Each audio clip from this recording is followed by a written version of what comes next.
Oggi dobbiamo valutare la situazione a Gaza e in generale in tutto il Medio Oriente. E sarà bello lungo come video, come tutti i video che faccio, bello difficile.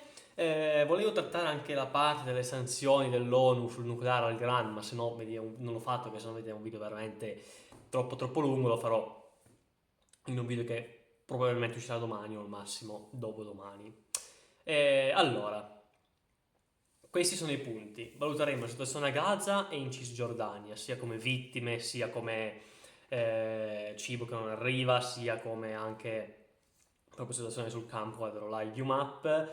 Poi valuteremo le parole all'ONU dei vari presidenti del mondo, sia di Israele che contro Israele, e anche quelle della Meloni. Poi vedremo il piano di Donald Trump per mettere fine alla guerra a Gaza, vi dirò cosa ne penso io di questo piano, e poi parleremo all'ultimo punto della situazione della Global Sumud Flottiglia e poi vi dirò cosa ne penso io. Allora, intanto partiamo con la situazione a Gaza, dove ieri sono morte, tocco solo volume perché qua magari poi partono video, cose strane. Allora, ieri sono morte quasi 100 persone. Diciamo che Israele adesso ha invaso Gaza City e a Gaza City c'è su 1 milione di persone che vivevano prima dell'attacco di Israele, adesso 750.000 sono sfollate e stanno andando verso sud per cercare, diciamo così, un riparo nei campi profughi. Poi Israele bombarda volontariamente i campi profughi, così fa un po' di morti, però bombarda, diciamo così, moriranno 10 persone nei campi profughi, però sono pur sempre 10 persone che Israele volutamente ammazza, perché nei campi profughi non c'è Hamas e Israele volutamente bombarda i campi profughi che lui stesso ehm, dice di mettere appositamente per la popolazione palestinese, li manda lì così li può uccidere più facilmente. E i morti nella striscia di Gaza dall'inizio della guerra ammontano a 66.000 con circa 170.000 feriti. Ora capiamo che su una popolazione di 2 milioni di persone ben 200.000 sono state o ferite o morte, ma solamente direttamente. Poi ci sono tutte le morti indirette e allora li saliamo a 100.000, a più di 100.000 morti, se consideriamo anche quelli morti di fame, a quelli morti di sete, a quelli morti perché non ci sono ospedali. Quindi sono 66.000 morti fatti dall'esercito, più altri come minimo 40.000 sono morti perché non ci sono ospedali, perché non ci sono cure mediche, perché non c'è cibo, perché non c'è acqua. Quindi insomma Israele sta mettendo la striscia di Gaza in una situazione veramente disastrosa. Poi gli aiuti umanitari che non arrivano, io non so se è colpa di Israele o se è colpa di Hamas, perché non sono lì a vedere e non posso saperlo. Però gli ospedali li bombarda Israele e ci sono tutte le prove che volete. Le uniche prove che non ci sono quelle sugli aiuti, perché non abbiamo prove che Israele volutamente non mandi gli aiuti a Gaza. Abbiamo le prove di alcuni camion fermati e di alcuni camion bombardati da Israele, però la maggior parte dei camion con aiuti umanitari comunque nella striscia ci entrano.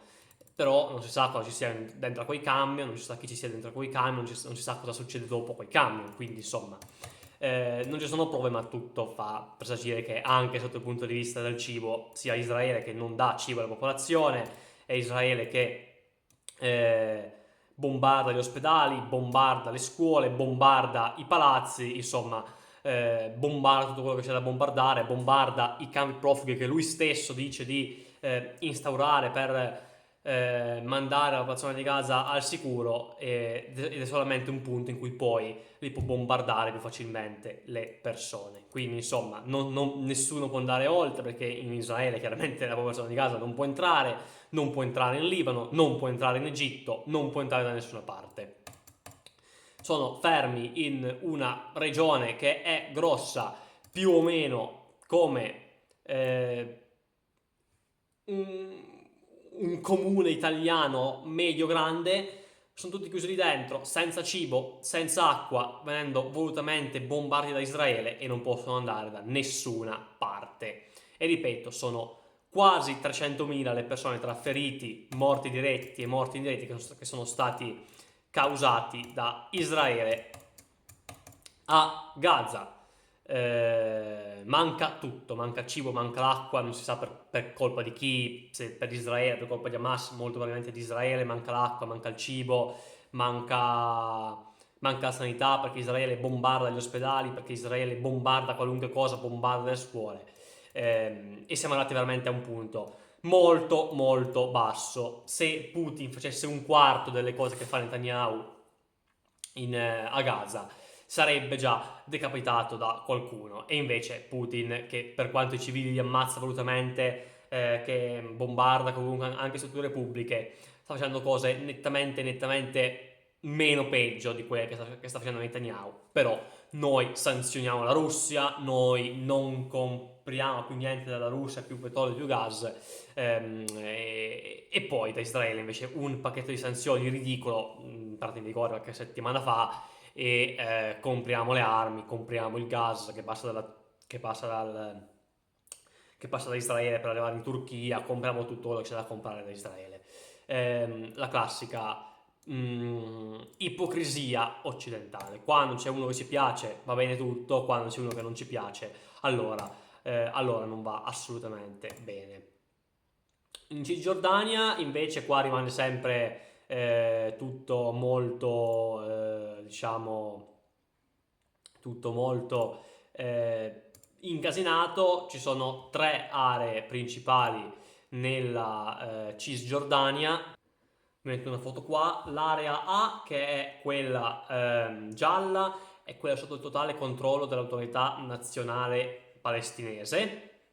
L'area B è quella in controllo, quindi quella verde, sì, verdognolo, è quella controllata sia da Israele che dall'autorità nazionale palestinese, quindi di fatto in mano a Israele. L'area C, che è praticamente tutta la Cisgiordania, compresa Gerusalemme Est, è controllata da Israele, e l'area C è pressoché irraggiungibile per i palestinesi, perché ci sono i coloni israeliani, questi terroristi, criminali, stupidi di culo, imbecilli di merda, che andrebbero rasi al suolo con una bella bomba atomica, che colonializzano il territorio palestinese in maniera illegale, senza che nessuno dica niente da nessuna parte, perché anche chi ha riconosciuto la Palestina, nessuno ha detto nulla sui coloni israeliani. Bisogna rilasciare gli ostaggi, quello sì, però no. Insomma, togliere gli insediamenti illegali, quello non si fa. Quindi tutti gli stati del mondo che hanno riconosciuto la Palestina in segno di solidarietà, ecco, gli ostaggi sono tutti da rilasciare, giustamente, mentre invece i coloni possono fare il cazzo del comodo loro in Cisgiordania. E anche qui è un altro discorso molto, molto, molto, diciamo, di ipocrisia occidentale, nel senso che a Gaza c'è Hamas, che sono terroristi, e quindi noi non possiamo riconoscere la Palestina, parlo della Meloni, poi dopo ci arriviamo, perché c'è Hamas, mentre in Cisgiordania Hamas non c'è, ma c'è Israele che colonizza i territori palestinesi, che proibisce ai palestinesi di entrare nei territori suoi. Israele impedisce ai palestinesi di entrare nei propri territori, perché devono metterci i terroristi, coloni di merda, froci, bastardi, tutti gli insulti del mondo sono da dedicare a questa gente imbecille, perché loro se li mettono lì. Però loro non sono terroristi che rubano il territorio ai palestinesi e gli impediscono, non è che lo rubano e poi lo lasciano stare lì, no, lo rubano e poi gli impediscono pure di entrare nel proprio territorio. Eppure noi non diciamo nulla di questo. Della Cisgiordania se ne infischiamo le palle, e che si tenga pure Israele, tanto chi se ne frega. Anche Trump ha detto che non impedirà a Israele di controllare, tanto già la controlla l'80% della Cisgiordania, quindi cioè, impediamo il controllo, c'è già il controllo di Israele in Cisgiordania, controlla più o meno la stessa porzione di territorio che controlla Gaza, l'80%, cioè, quindi...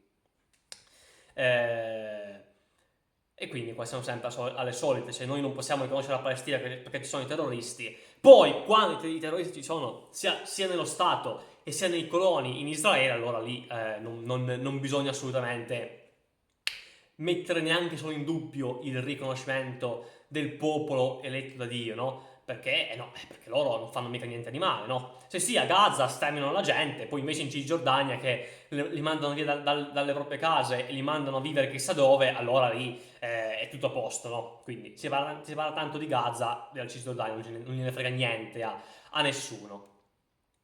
E tra l'altro Israele, no? I democrati, l'unica democrazia del Medio Oriente, l'unico stato terrorista del Medio Oriente, quello forse volevano intendere con l'unico stato terrorista del Medio Oriente, non l'unico no, ma uno dei tanti, ha chiuso tra l'altro l'unico valico di frontiera tra la Cisgiordania e la Giordania, quindi Israele, che non è a casa sua, decide quando chiudere i valichi di frontiera di un territorio che non è suo, no?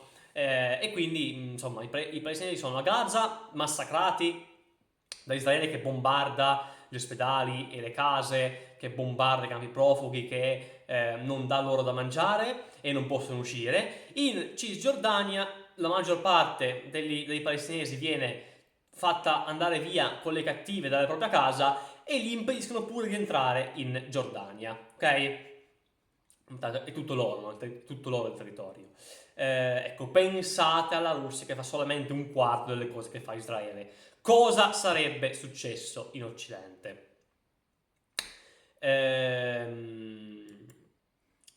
Ora, andiamo a vedere la situazione sul campo. Andiamo a vedere in Cisgiordania dove appunto Israele controlla la maggior parte del territorio, poi c'è qualche parte ancora in mano a quel poco che resta dell'autorità nazionale palestinese e poi ci sono i territori congiunti in cui sostanzialmente Israele lascia vivere i palestinesi ma ogni tanto ne ammazza qualcuno giusto per scopo di farlo. A Gaza, Israele controlla tutto il nord della striscia, dove c'è Beit Laia, Beit Hannun, dove c'è Jabalia. La parte sulla costa non la controlla, quindi per esempio dove c'è Gaza City, a Gaza City Israele controlla solamente le periferie, il centro non lo controlla ancora e la parte sul mare non la controlla ancora.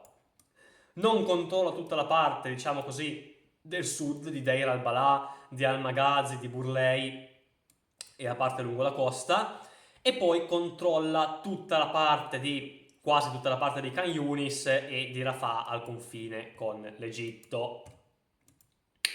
E questa è la situazione.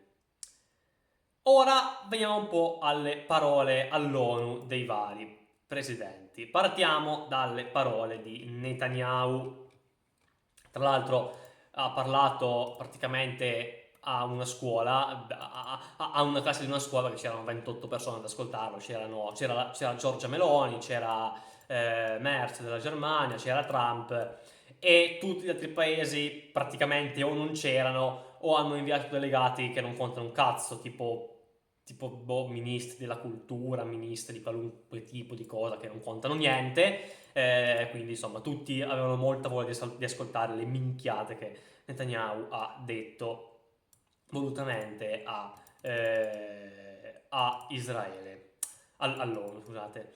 Allora, intanto cosa ha detto? A parte ha fatto dei giochi, dei quiz, delle cose strane, si è presentato con la cosa del 7 ottobre in cui se tu col QR code grosso come una casa sulla camicia, in cui se tu scannerizavi il QR code finivi per vedere le immagini del 7 ottobre, bla bla bla bla bla bla bla bla.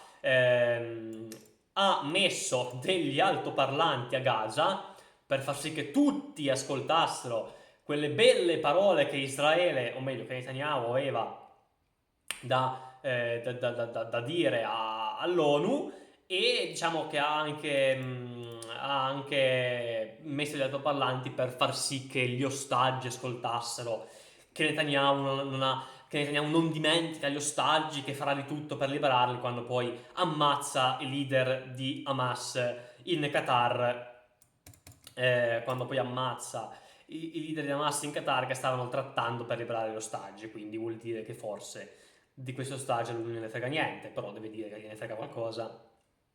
Sostanzialmente ha detto che a Gaza non abbiamo ancora finito.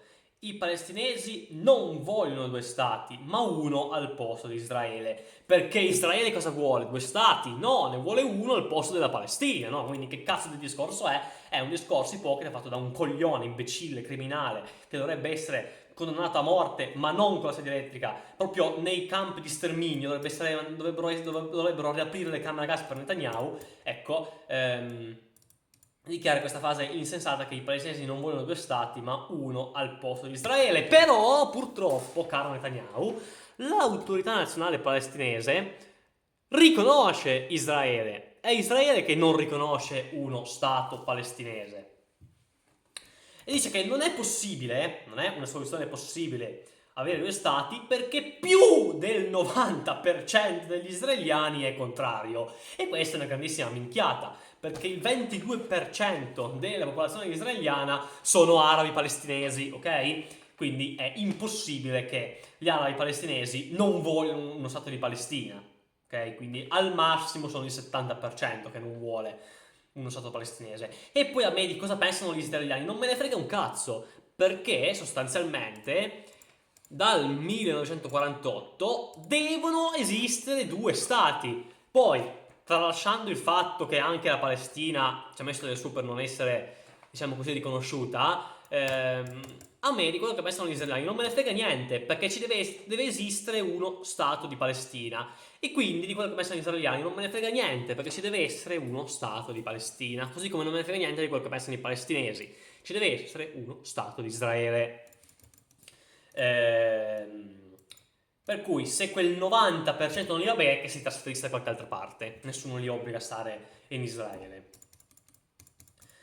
Poi appunto gli ostaggi, non vi abbiamo dimenticato, chiediamo ad Hamas di arrendersi e liberarli tutti, mentre se tu attacchi Gaza City e ammazzi i leader di Hamas in Qatar, Hamas te li ammazza tutti gli ostaggi, perché tanto avendo perso tutto non ha più niente da perdere e quindi ammazza gli ostaggi. Poi ha rivendicato gli attacchi all'Iran che hanno distrutto il programma nucleare di Teheran e bla bla bla bla bla, cosa che non è assolutamente vera, ma facciamo finta che sia così.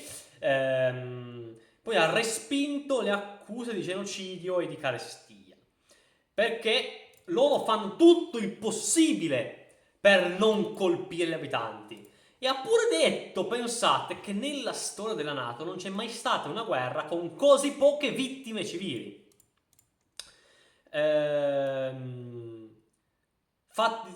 Che forse è vero, perché sicuramente in Afghanistan, in Iraq, in Siria ci sono state molte più vittime civili che a Gaza.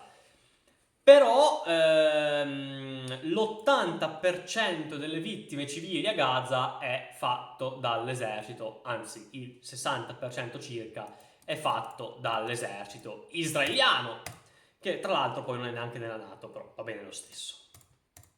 Se gli aiuti non arrivano è colpa di Hamas che ruba il cibo, perché giustamente noi leader di Hamas che vivono in Qatar hanno bisogno di rubare il cibo alla popolazione di Gaza, no? Perché là in Qatar non c'è cibo, no? Sappiamo che in Qatar la gente non mangia, sono alieni e non mangiano, ok? Però vabbè. Lui volontariamente bombarda i campi profughi, volontariamente bombarda gli ospedali, volontariamente bombarda le scuole, volontariamente bombarda le case della gente, volontariamente ferma i camion degli aiuti umanitari, però è colpa di Hamas, no? Giustamente. Quindi sostanzialmente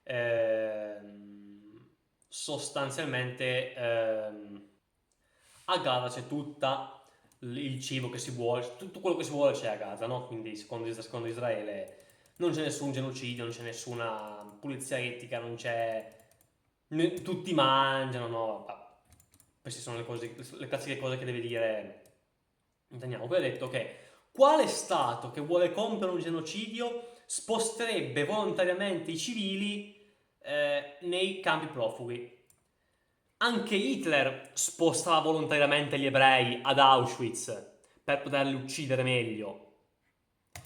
Quindi che discorso è? Ecco, ci siamo capiti. E questo sostanzialmente è quello che ha detto Israele, che ha poi Netanyahu, che ha poi anche attaccato i paesi che hanno riconosciuto lo Stato palestinese, come Francia, Gran Bretagna, Australia e Canada, accusandoli di incoraggiare il terrorismo e premiare Hamas. Perché giustamente la stragrande maggioranza del territorio palestinese è la Cisgiordania, che non è in mano ad Hamas, ma è in mano a Israele, la maggior parte. Poi c'è la parte in mano ad Abu Mazen, l'autorità nazionale palestinese, ma la maggior parte è in mano a Israele. Quindi perché noi dovremmo riconoscere la Palestina se ci sono i terroristi di Hamas, anche se poi la maggior parte della Palestina è autorità nazionale palestinese, e poi riconoscere Israele che ammazza i palestinesi volontariamente e che toglie volontariamente la casa ai palestinesi in Cisgiordania e gli impedisce di andare dove cacchio vogliono, quando vogliono, perché gli chiude i confini nonostante il territorio non sia suo. Ecco, quindi bisognerebbe forse anche smettere di riconoscere Israele a questo punto, no? Senza considerare appunto che i paesi che poi hanno riconosciuto la Palestina hanno subito detto Hamas non deve esistere e stagi liberi, senza neanche dire una parola sui coloni israeliani. Però questo è, non possiamo pretendere tutto, dai. Poi noi viviamo in un paese in cui abbiamo un governo che figuriamoci se vuole riconoscere la Palestina, quindi già è tanto che qualcuno ha fatto qualcosa. Ha parlato anche Abu Mazen, il presidente della Palestina sostanzialmente, che ha 90 anni, ancora che parla, ha parlato online perché Donald Trump, o meglio la sua amministrazione, gli ha negato il visto per andare a parlare all'ONU. E che cosa ha detto Abu Mazen? Intanto ha condannato l'attacco del 7 ottobre di Hamas, ribadendo che le azioni di Hamas comunque non rappresentano il popolo palestinese. Ha affermato che la NP è disposta ad assumersi la responsabilità di Gaza e che dopo la guerra Hamas non avrà alcun ruolo nel governo dell'enclave, invitando a deporre le armi. Non vogliamo uno Stato armato. Ha poi definito genocide le azioni di Israele a Gaza, che compie crimini di guerra, e ha detto che i palestinesi non abbandoneranno la loro terra. Ha detto che a Gaza c'è la fame, la gente muore di fame, la gente deve sfolare dalle proprie case perché Israele le vuole bombardare. Non ci sarà giustizia finché la Palestina non sarà liberata. Lo Stato ebraico, secondo Abu Mazen, sta perpetuando ingiustizia, oppressione e aggressione. Ha poi detto che la Palestina è pronta a collaborare con Donald Trump, con l'Arabia Saudita, con la Francia e con l'ONU per raggiungere la pace. Il suo discorso si è concluso dicendo che i palestinesi non sono antisemiti e che riconoscono uno Stato israeliano. E ha poi detto che alla fine del discorso tantissime delegazioni sono state in piedi ad applaudire il suo discorso. Ora, leggiamo velocemente le parole di Recep Tayyip, non so come cazzo si pronunci, Erdogan, il presidente della Turchia, che ha mostrato delle foto di Gaza sotto alle macerie. Intanto ha detto che Hamas non è un'organizzazione terroristica, ma qua è per tirare acqua sul mulino, perché Hamas sono terroristi, punto e basta, cioè Hamas sono terroristi, ok? Nessuno mette in dubbio che Hamas siano terroristi. Ha detto che ha chiesto ai paesi che ancora non l'hanno fatto di riconoscere la Palestina e ha ringraziato quelli che non ce l'hanno riconosciuta. Ha definito la situazione a Gaza un genocidio che dura da oltre 700 giorni, con più di appunto 65.000 civili uccisi, e ha poi chiesto un cessate il fuoco immediato e ha detto che i membri del governo israeliano dovranno rispondere alla giustizia internazionale. ci devono poi essere corridoi sicuri per gli aiuti umanitari e, e basta, sostanzialmente ha detto questo. Ora, si può discutere tantissimo su chi lo dice, perché chi lo dice è quello che poi bombarda le città in Kurdistan, è quello che poi dà le armi alle forze di governo del Sudan che sterminano dei civili, è quello che dà asilo politico pagati dall'Europa, pagati dalla Germania, soprattutto ai leader di Al-Qaeda, ai leader dell'ISIS, che poi sterminano civili dappertutto, in Siria, in Iraq, eccetera, eccetera, ed è quello che non riconosce il genocidio degli armeni, che è stato uno dei genocidi peggiori della storia. Ora, siamo tutti d'accordo che non l'ha fatto lui, però potrebbe almeno riconoscerlo. Però quello che dice qua è sacrosanto. Andiamo invece a leggere quello che ha detto il presidente cileno Boric all'ONU. Allora, ha detto sostanzialmente: odio genera odio, ma noi non dobbiamo fare concessioni alla violenza. Non voglio vedere Netanyahu e la sua famiglia colpiti da un missile, ma vorrei vedere lui e gli altri responsabili del genocidio a Gaza in un tribunale internazionale. Ora, io vorrei benissimo vedere anche Netanyahu colpito da un missile, perché non mi dispiacerebbe affatto. Però come minimo dovrebbe rispondere ai suoi atti irresponsabili in un tribunale internazionale. E ha poi detto che quello che succede a Gaza è simile all'Olocausto. Ora non vorrei esagerare perché i numeri sono molto diversi, però ci stiamo con calma avvicinando anche all'Olocausto. Andiamo a vedere anche il discorso di quell'inutile Macron, cosa ha detto anche l'inutile Macron.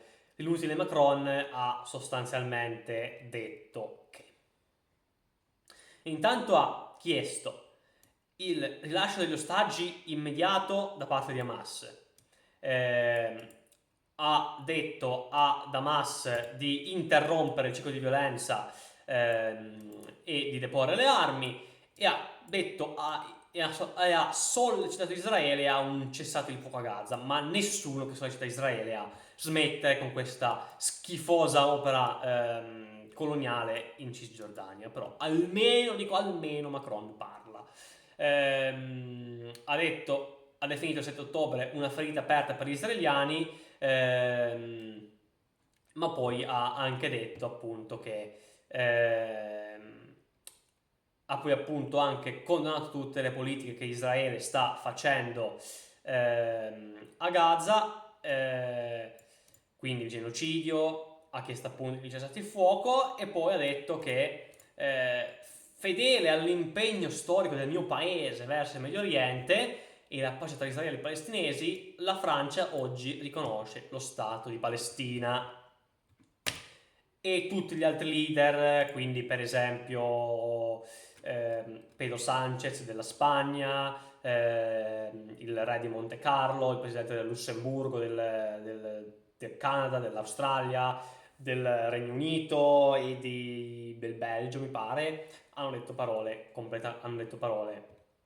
simili rispetto a quelli che ha detto invece Macron, che, per ricapitolare, ha chiesto la liberazione degli ostaggi, il cessate il fuoco a Gaza, lo scioglimento di Hamas e di smettere con queste politiche genocide da parte di Israele. Ora, la Meloni sostanzialmente invece ha detto che per riconoscere la Palestina ci sono due condizioni. Uno, il rilascio degli ostaggi, e due, la demilitarizzazione da parte di Hamas. Allora, a quel punto potremmo riconoscere la Palestina. Ora, non ha parlato la Meloni di togliamo anche Israele dalla Cisgiordania, non ha parlato di allora come mai riconosciamo paesi come la Siria, come l'Afghanistan, che sono pieni di terroristi, anzi, ci sono i terroristi al governo, però i paesi con i terroristi al governo, tipo la Siria dove c'è Al-Qaeda, che si chiama Al-Jolani, ma io lo chiamano sempre Al-Qaeda perché fa parte di Al-Qaeda, quindi dove c'è Al-Qaeda non diciamo niente. La riconosciamo e ci facciamo pure gli incontri perché la Meloni è in contatto con i presidente della Siria Al-Qaeda. E poi Dopo in Afghanistan ci sono i talebani, però li riconosciamo perché hanno preso il potere, quindi li riconosciamo. Invece, quindi in stati dove governano solo terroristi li riconosciamo. In stati in cui governano per la maggior parte autorità nazionali palestinesi, poi saranno anche dittatoriali, ma governano autorità nazionali palestinesi e non terroristi, che governano solamente una parte, allora lì non possiamo riconoscere. Poi la Meloni comunque condanna Israele perché sta esagerando, però intanto l'Italia è ancora il terzo fornitore di armi a Israele, dopo gli Stati Uniti che ne forniscono il 69% e dopo la Germania che ne fornisce il 30%. Noi ne forniamo ridicole perché ne forniamo il 0,1%, il 0,9%, mentre lo 0,1% lo danno altri paesi, però intanto è l'1% di armi che Israele utilizza a Gaza e siamo comunque il terzo fornitore di armi a Israele, quindi forse sarebbe anche ora di smetterla. Ora siamo già veramente troppo oltre in questo video, allora vediamo i 21 punti del piano di Trump per porre fine alla guerra a Gaza. Allora, i 21 punti sostanzialmente sono questi. Li leggo tutti in ordine. Trasformare Gaza in un'area libera da estremismo e terrorismo, ricostruire completamente la striscia, terminare la guerra appena le due parti accettano e fermare le operazioni militari israeliane, con l'inizio del graduale ritiro da Gaza. Mentre per Hamas c'è da restituire tutti gli ostaggi vivi e i corpi dei morti entro 48 ore dall'accettazione pubblica dell'accordo da parte di Israele, no? Quindi Israele accetta il piano, Hamas, anche se non lo accetta, deve comunque entro 48 ore restituire tutti gli ostaggi, mentre Israele può gradualmente, tendenzialmente facendo ancora qualche morto così, visto giusto che ci va, ritirarsi poi da Gaza. Rilasciare centinaia di prigionieri palestinesi condannati all'ergastolo e oltre 1000 detenuti dall'inizio della guerra e consegnare i corpi di centinaia di palestinesi, concedere un'amnistia condizionata ai membri di Hamas che desiderano partire, far affluire aiuti a Gaza a un ritmo di almeno 600 camion al giorno, con la riqualificazione delle infrastrutture e l'ingresso di attrezzature per la rimozione delle macerie, distribuire aiuti attraverso le Nazioni Unite, la Mezzaluna Rossa e organizzazioni internazionali neutrali senza l'interferenza di alcuna parte, gestire Gaza da parte di un governo transitorio temporaneo di tecnocrati palestinesi sotto la supervisione di un'autorità internazionale guidata da Washington in collaborazione con partner arabi ed europei, quindi sostanzialmente seppure detto che adesso a governare Gaza ci sarà Tony Blair, ma che cazzo c'entra Tony Blair con Gaza? Cioè, ma io veramente leggo delle cose a volte che un governo tecnico a Gaza finché l'autorità nazionale palestinese non riuscirà a riformarsi, no? Quindi quando si riformerà l'autorità nazionale palestinese, allora poi sarà tutto governato dalla Palestina. E intanto Tony Blair va a governare Gaza. Ma Tony Blair è inglese, è un terrorista, un bastardo, uno che ha fatto colonialismo dappertutto. Cioè, lui no, personalmente, però è uno che viene da un paese che ha fatto quelle cose che ha fatto in Africa, che ha fatto i confini in Africa, e tu lo vuoi mettere a governare. Uno che viene da un paese così, che fa i confini così in Africa, lo vuoi mettere a governare Gaza, ma siamo fuori di testa. Creare un piano economico per la ricostruzione di Gaza, creare una zona economica con tasse e dazi ridotti, proprio Trump che parla di dazi, impedire lo spostamento forzato dei palestinesi, quindi sostanzialmente la mega suite di Gaza è già svanita, disarmare Hamas e impedire di governare, fornire garanzie di sicurezza da parte di stati regionali per garantire l'impegno di tutte le parti, formare una forza di stabilità internazionale guidata da americani e arabi per supervisionare la sicurezza e addestrare la polizia locale, quindi sostanzialmente gli americani addestrano la polizia locale di Gaza, perfetto. Ritiro graduale dell'esercito israeliano, ma solamente graduale. Possibilità di attuare parzialmente il piano in caso di rifiuto di Hamas, invece se rifiuta Israele questo piano non si fa. Impegno di Israele a non effettuare attacchi in Qatar, che non dovrebbe essere un impegno ma dovrebbe essere punto e basta, perché Israele comunque poi si parla anche di escludere Israele dal calcio, che per me è sbagliato, perché se tu devi escludere tutti i paesi che fanno qualcosa nel mondo allora non giochiamo più a calcio, però è giusto se tu escludi la Russia. Però senti delle parole a volte perché la Russia ha invaso uno stato sovrano mentre Israele sta combattendo il terrorismo, Bene, Israele ha invaso, come stati sovrani, Libano, Siria, Iraq, Iran, Yemen e Qatar. Questi sono gli stati sovrani che Israele ha bombardato. Avviare programmi per smantellare il pensiero estremista, che se rimane, non è che possiamo proprio smantellarlo. Preparare la strada per la creazione di uno Stato palestinese in futuro. Avviare un dialogo politico completo tra Israele e i palestinesi. Ora, devo dire che questo piano, ragazzi, non è così male visto così. Ci sono delle parti che non concordo, però questo piano, se mai, cioè mai, sarà attuato, non è un piano poi così brutto, perché comunque prevede che Hamas non possa governare a Gaza, e Hamas non deve governare perché è un'organizzazione terroristica, prevede che comunque i palestinesi abbiano diritto a rimanere nella loro terra e che abbiano diritto a ricevere cure mediche, che abbiano diritto a creare uno Stato, che abbiano diritto ad avere un'economia buona, che abbiano diritto a tantissime cose. Certo è che se tu devi far firmare questo accordo da Musk, che tra l'altro dice di non averlo ancora neanche ricevuto, il fatto che tu devi far accettare questo accordo da Musk dicendogli che non potranno mai più governare a Gaza, non so quanto sia il massimo, però comunque il fatto di aver comunque dato l'amnistia ai leader di Gaza, che per me è sbagliatissimo perché comunque i leader di Hamas se morissero mi farebbe solo piacere, però in qualche modo di trovare un'alternativa e dare l'amnistia a loro dicendogli che nessuno gli darà niente e possono andare a vivere dove vogliono, ecco, sicuramente potrebbe farli fare un passo in più verso l'accettazione. Oggi, stasera, Trump incontrerà Netanyahu all'ONU, quando probabilmente io sono è già uscito il video, veramente avranno già anche parlato, e Trump spera di riuscire a firmare l'accordo.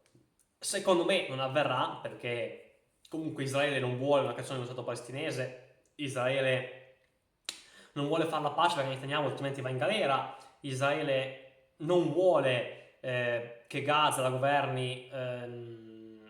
i paesi arabi insieme agli americani, e Hamas dall'altra parte non vuole cedere le armi, quindi non so, secondo me non arriverà a nulla, però speriamo che questo piano possa quantomeno iniziare a essere un piano, diciamo, di pacificazione a Gaza, però stasera sicuramente non si risolverà nulla.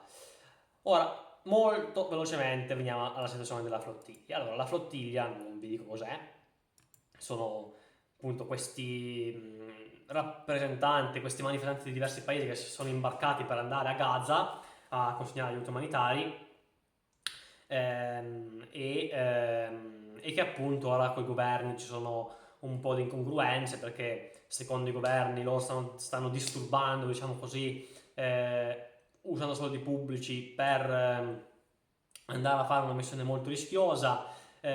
Insomma, la flottiglia dopodomani, martedì, anzi domani, martedì, arriverà, o mercoledì, non mi ricordo se domani o dopodomani, vabbè, comunque martedì o mercoledì arriverà nella zona critica, cioè molto vicino alle acque nazionali palestinesi, che poi corrispondono alle acque di Israele. E quindi sostanzialmente lì si potrà avere una zona di grande pericolo perché Israele potrebbe bombardare queste navi, quindi diciamo che i loro rappresentanti a bordo hanno chiesto ai governi di mandare aiuti militari per evitare che Israele possa, diciamo così, attaccare queste navi.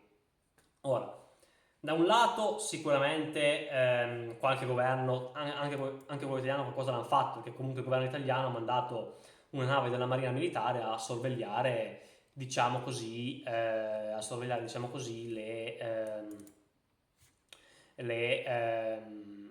navi, con Tajani che è il ministro degli esteri e Crosetto che è il ministro della difesa, che hanno detto comunque noi vi mandiamo le navi, vi sosteniamo, però fate attenzione, fate le cose con cura e non avvicinatevi allo spazio, alle acque di Israele, perché a quel punto potrebbero bombardarvi e noi non potremmo fare nulla, cosa che non è vera, perché se io bombardo una nave che ha come mandato il governo italiano, che ha come, diciamo così, protezione del governo italiano, io bombardo l'Italia. Però poi posso capire che non vogliono fare iniziare una guerra contro Israele. Ehm, la Meloni ha, diciamo, un po' ha condannato gli attacchi dei droni, che comunque Israele ha mandato anche dei droni sulla flottiglia, ha condannato l'attacco dei droni di Israele, però ha detto che comunque si stanno andando a ficcare in una situazione molto pericolosa. Questo Mattarella ha invitato la gente a lasciare l'aiuto a Cipro, dove poi verranno inviati alla, alla striscia, ma nessuno comunque l'ha ascoltato, e ha invitato comunque la gente a fare molta attenzione a quello che fanno. Ora, quindi questa è un po' la situazione, con la flottiglia che appunto ha diversi membri di diversi paesi al suo interno, che stanno andando verso Gaza, ci sono tanti droni che vorrebbero attaccarli, i governi mandano comunque gli aiuti, però criticano la flottiglia perché devono fare attenzione quando arrivano sotto Israele, e quando arrivano da Israele poi non potranno più fare niente per aiutarli, e che devono usare comunque la testa. Ora, cosa ne penso io?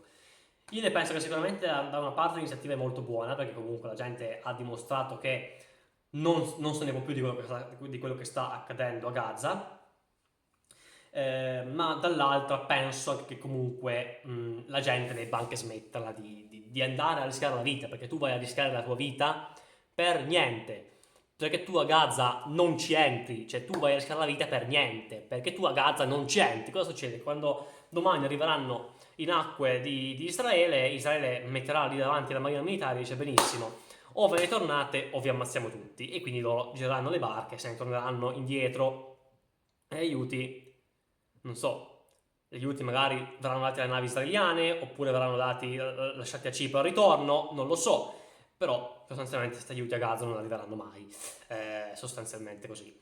Quindi penso che comunque sì, sia una bella iniziativa, però sarebbe anche ora di finirla, perché vai a mettere a rischio intanto la tua vita, e vai a mettere a rischio anche una brutta guerra che potrebbe scoppiare, perché se Israele per sbaglio bombardasse una nave, andreste poi a dichiarare guerra sostanzialmente al paese della nave che hai bombardato. Quindi se tu vai a bombardare una nave spagnola, dichiari guerra alla Spagna, ecco. Quindi Israele non vorrà bombardare sicuramente queste navi di sua spontanea volontà, però se per sbaglio lo fa, ecco, poi sono casini, quindi insomma mettono un po' a rischio sia la loro vita che anche la vita poi dei militari italiani o spagnoli, che dovranno poi andare eventualmente a rispondere, perché se domani Israele bombarda la nave, sicuramente le marine militari dei paesi europei si muoveranno per andare a dire a Israele: ah, oh, cambiamoci un attimo.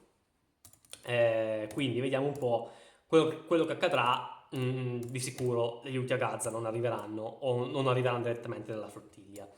Questo è quello che penso io, fatemi sapere cosa ne pensate voi. Io vi do appuntamento ad un prossimo video che sarà domani con le sanzioni all'Iran.